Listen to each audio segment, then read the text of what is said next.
Things come into our support organisation that we've done before. Therefore, we know about the issue, so it's known. And things come into our support organisation that we don't know. Therefore, it's new. Now, this may seem obvious, but what is obvious by concept is not always obvious by practice. The new versus known analysis is an example of the continuous improvement processes in the evolve loop.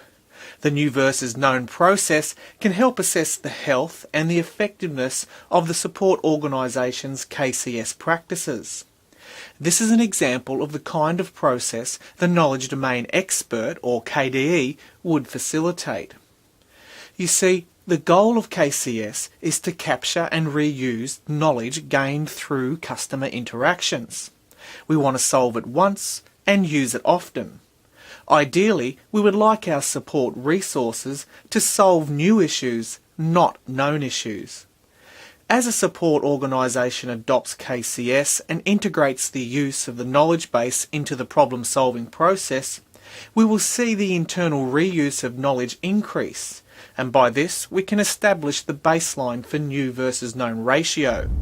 As we start to deliver knowledge to customers through a self-service model, external reuse increases and internal reuse decreases.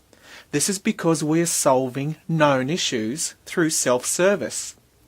Understanding the ratio of new versus known incidents becomes an indicator of the health of the knowledge flow and the effectiveness of the self-service model. But hang on, what constitutes known? Well, for the purposes of the new versus known study, known means captured and findable. It also includes the volume of incidents closed with existing content, meaning that it was linked to a pre-existing article.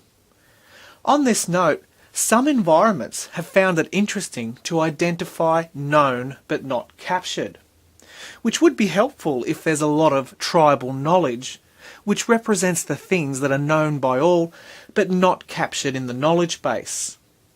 Now, it's worth noting here that if you've got a lot of tribal knowledge, then it's an indicator that support analysts are not really doing KCS.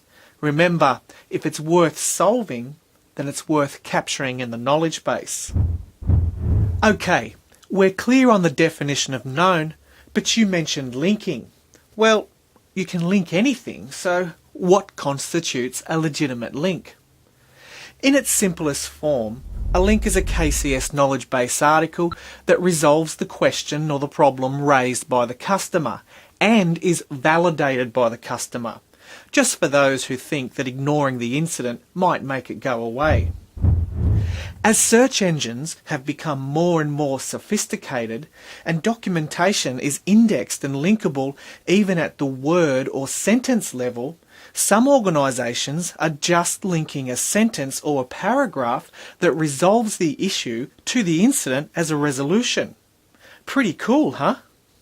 So if I could provide an expanded criteria for the word link, I would say that it's a resolution that is specific to the issue, findable, linkable, and resides in a maintained repository. New versus known analysis seeks to identify opportunities to reduce resources spent on known issues and accelerate the resolution of new issues. Reducing resources spent on known issues is a function of the self-service model, with focused effort on improving customer use of knowledge as well as customer success when using that knowledge. New versus known also seeks to improve the speed and accuracy in solving new issues, which is a function of getting the right resources working on the issue as quickly as possible. Now, by looking at incidents closed from the perspective of new versus known and analysing incidents in each category, we can identify the percentage of new versus known issues being worked on in the support centre. And this creates a baseline against which we can measure the impact of future improvements. We can also identify the characteristics of known issues and assess why they are not being solved through self-service. The scope of analysis should include support centres for internal and/or external customer support. First point of contact, level 1. First point of escalation, level 2. Second point of escalation, level 3. And those providing support for hardware, software and networking services. So how do we approach this? The new versus known study is something that should be done periodically over the course of a year, and probably not more than once a quarter. The study is conducted using sampling techniques and is segmented by product area or product family. When starting off, it is recommended that you do a pilot with 2 or 3 product areas to get a feel for the process. For the pilot, it's ideal to have a group of subject matter experts together in a conference room for a day. This focus group and the process allows you to discuss and resolve any points of confusion quickly. Follow-on analysis can be coordinated via conference calls.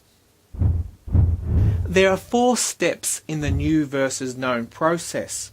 Number 1, the scope definition, which identifies product areas to focus on. Number 2, data collection, which looks at incident volumes closed over an agreed period of time. There should be enough metadata elements captured in the data extract to perform analysis. Number 3, incident analysis. This is where subject matter experts analyse a sample of both the incident data and the knowledge base. And during this analysis, they categorise each data row using the new versus known spreadsheet. And finally, number 4, identify and discuss opportunities. This involves calculating the percentage of new versus known and then asking the question, what things can support do to remove known issues from the incoming incident workload? We can look at things like knowledge capture rate, link rate, publish rate, customer use of self-service, article findability, self-service portal navigation, and diagnostic process reviews and improvements. The KCS Practices Guide is a fantastic resource to learn more about this topic. It provides a more granular look at the process, suggests a list of questions to ask, and even has links to view sample spreadsheets. So what are you waiting for? Let's start new versus knowing.